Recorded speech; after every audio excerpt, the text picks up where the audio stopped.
The Xbox Christmas sale is now in full swing, and although Christmas has now been and gone, we have a cracking amount of games on discount, with a lot of them that rarely ever go on sale. Today, I've actually collated a great selection of games for you that are at their deepest discounts we've ever seen, and a few of these have never even been on sale for over 12 months now.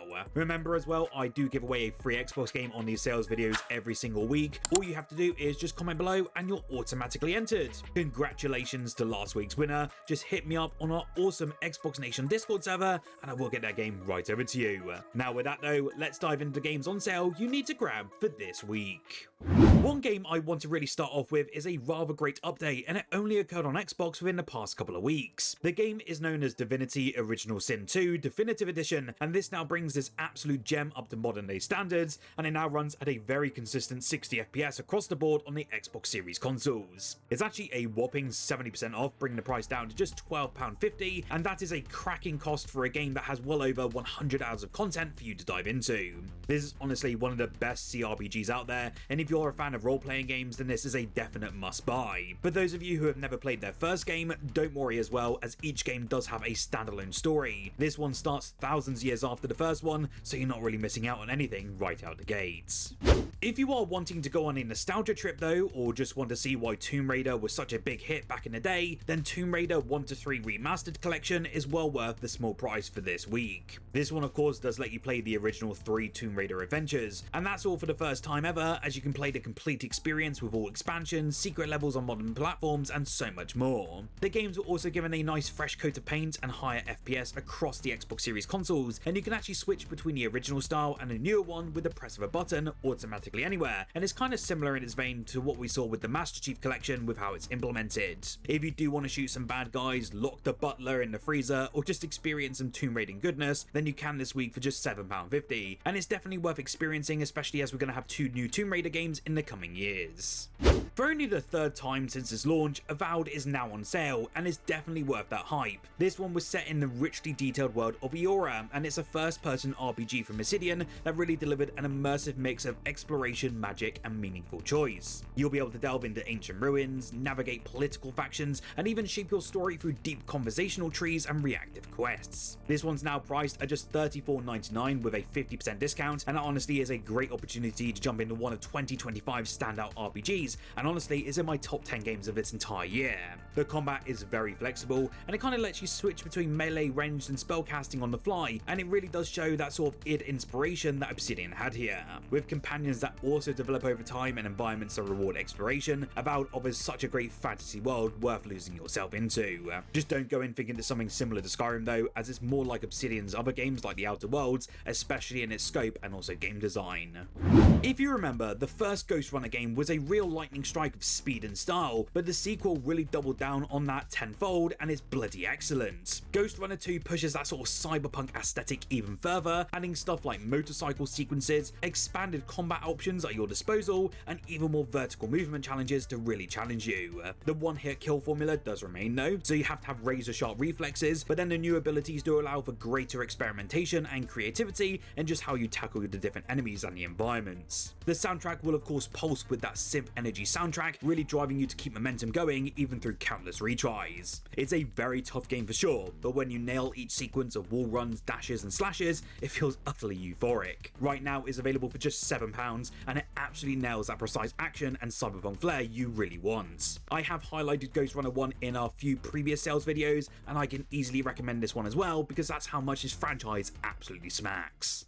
This next game is always one that I describe as a more unsettling story than an outright scary one, and strangely it does get kind of missed because it wasn't really rated that highly at the time, and it's really stood with me though as one of the Xbox Series X launch titles in particular. The medium really leaned heavily into atmosphere, mood, and slow burn tension, and that's all rather than cheap jump scares, and that's exactly why this one actually worked for me compared to others within the horror genre. The dual reality mechanic really is the standout of the show though, and it kind of lets you explore 2 worlds at the same time and solve puzzles that exist across both. Their camera angles aren't exactly the best, however they are fixed perspectives, and it kind of gives me a sort of old school horror vibe, and I know that's not to everyone's taste, but it's great with some modern presentation to it. It's not an action heavy experience, so don't expect something like Total Chaos, which we had on Game Pass recently, and that certainly won't be for everyone. But if you like psychological horror elements that focuses on discomfort and story, then this one will really be the one for you to pick up for this week. is now £12, and it definitely feels fair for something this distinctive, and is well worth seeing what Bloober Team really achieved in their first brand new title. Mafia The Old Country brought us all back to early 1900 Sicily, and it explored the inception of this Sicilian mob. If you haven't kept tabs on this game, it did a fantastic job of not only exploring this era, but also getting so much praise amongst many who have played it for its gameplay elements as well.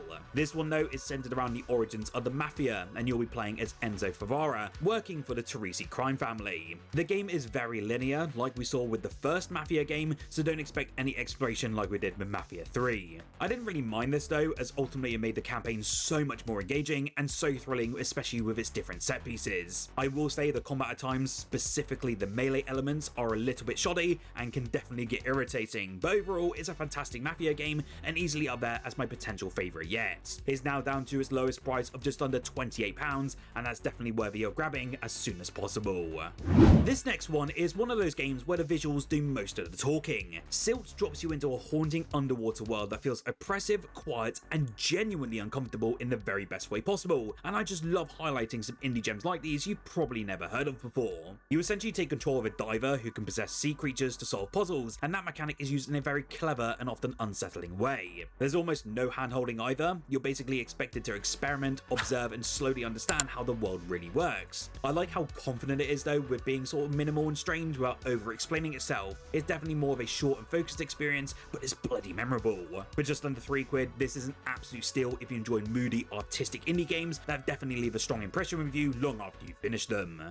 Core Keeper though is the definition of a hidden gem on the Xbox library, and I know that many out there still kind of throw this one to the wayside due to that more simplistic art style. It is actually a top-down sandbox game where you'll be digging, crafting, and building while uncovering the mysteries of an underground world. You can kind of think of it like games like Stardew Valley but meets Minecraft, but with an even bigger focus on exploration and survival, and a great co-op element at that. What's unique here are what they call the mysterious core artifacts, and they basically unlock new gameplay mechanics and help you power up your own bases. You'll also encounter different biomes teeming with unique enemies and resources, making exploration just so endlessly rewarding. With its charming pixel art, intuitive crafting, and multiplayer support for up to 8 players, this game is perfect, especially if you're looking for something chill to sink dozens of hours into, and for the low price of just £10 is a bloody bargain.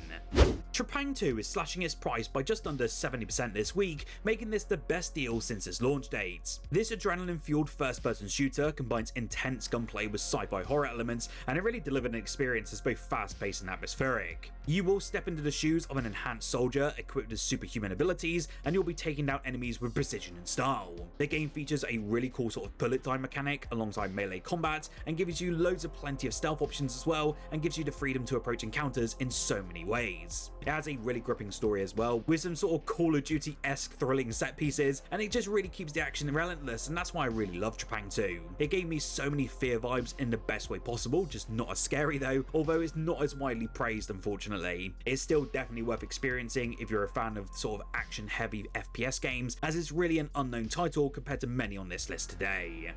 Avatar: Frontiers of Pandora was another game that really did exceed my expectations about a year ago or so now. I didn't think it would really capture me as much as it did, and I was so bloody hyped when the new film came out. The game really did a phenomenal job though of bringing Pandora to life with its lush, vibrant landscapes, and they're just utterly jaw-dropping, and the sense of scale here is absolutely phenomenal, especially when flying on something like a Banshee. The combat is also pretty engaging with enough depth to keep you interested, especially when you're taking on those RDA forces. What I loved most though was just how immersive this world felt, and with the fact we've now got a third-person mode, it really makes this experience feel like a real sense of adventure and discovery. The base version of this game is currently 34% off at just under £70, and that's actually the lowest price we've ever seen before for the base game alone, and it really is the best way to try this one out, especially if you're interested in the new Ashes of Fire DLC. If you're into open world exploration and want to dive into a visually stunning sci-fi adventure, then this one is an absolute steal. I really didn't expect a smaller survival game to feel this peaceful, but upon actually purchasing it within this sale, Wildmender has completely won me over because of that sole statement alone. Instead of throwing stuff like enemies and pressure at you non-stop, it gives you a ruined desert and basically says fix it. You're then planting seeds, restoring water sources, and then slowly watching colour return to this overall world, and that sense of progression is genuinely satisfying. There is combat, but it never feels like the main event of the game though, as the focus is more on that sort of exploration, discovery, and just rebuilding something that was really lost. This next one really hooked me just on its pure vibes alone, and it's really unique in terms of its visual presentation. Bahnsen Knights is probably one you've never heard of before, but it's a very sort of slow, tense and uncomfortable game, but in a very deliberate way, and it never kind of tries to rush you through its story, and that's where it becomes really impactful. You're essentially playing as an undercover agent inside of a dangerous cult, and the most of the tension actually comes from conversations, so choosing what you say, what not to say, and when to keep your mouth shut really does matter.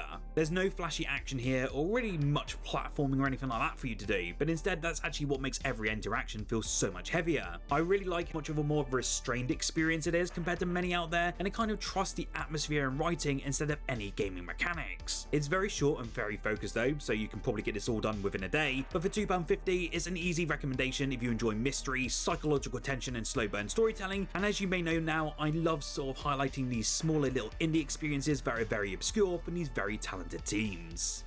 If there is one shooter on Xbox that still stands out to me many years later now, it's Hell Let Loose, even though I know straight away it certainly won't click with everyone out there. This one though is a multiplayer only FPS that goes in on all of the realism, throwing 100 players onto massive World War II battlefields where every moment actually matters. There's no running and gunning here like something like Call of Duty, as a single shot can end you instantly, so patience, positioning, proper teamwork and even comms really do decide the different matches. The real magic comes from your communication though, so hearing stuff like squads coordinating their attacks, commanders arguing over strategy, or just hearing someone blasting music moments before getting wiped out, it really never gets old. With 75% off, it's worth grabbing, and they also had a huge future content roadmap confirmed for 2026, so it's definitely worth grabbing. It's also leaving Xbox Game Pass very soon, so of course it's definitely going to be worth picking up if you enjoy tactical shooters, or you just want to keep playing it after it leaves the service. If there is one thing that everyone loves, it's just crewing a pirate ship and causing chaos with your friends. Putting that ship into space though can only improve things until you're then vented into the vacuum at least. One game that actually launched all the way back in July now with a sort of Sea of Thieves in space stylization is Wildgate, and it's so criminally underrated within the gaming community and you need to grab it as soon as possible. In Wildgate, you and your crew of fellow space pirates essentially race rival ships to be the first to claim the artifact, and this is a relic drawing the galaxy's nastiest ne'er-do-wells to the treacherous sector full of life-threatening cosmic perils. Of course, because you are pirates, that race for the relic isn't going to be a friendly one, and you can expect some very over-the-top and fun combat scenarios every so often. It's so much fun, and I really hope it gets some more eyes on it thanks to the sale, especially as their content roadmap for 2026 looks absolutely bonkers. What games have you picked up for Christmas, or what have you been gifted? I am always curious to hear what you guys have received or what you're looking to pick up within the Xbox realm down in the comments below. If you are new here or you're just returning, make sure to like and subscribe as well, as I do upload daily Xbox content, and whilst you're here, why don't you check out the video on screen now. I actually covered all of the Xbox and Game Pass games coming to us in January 2026, and there's a few games here you'll definitely want to keep your eye on.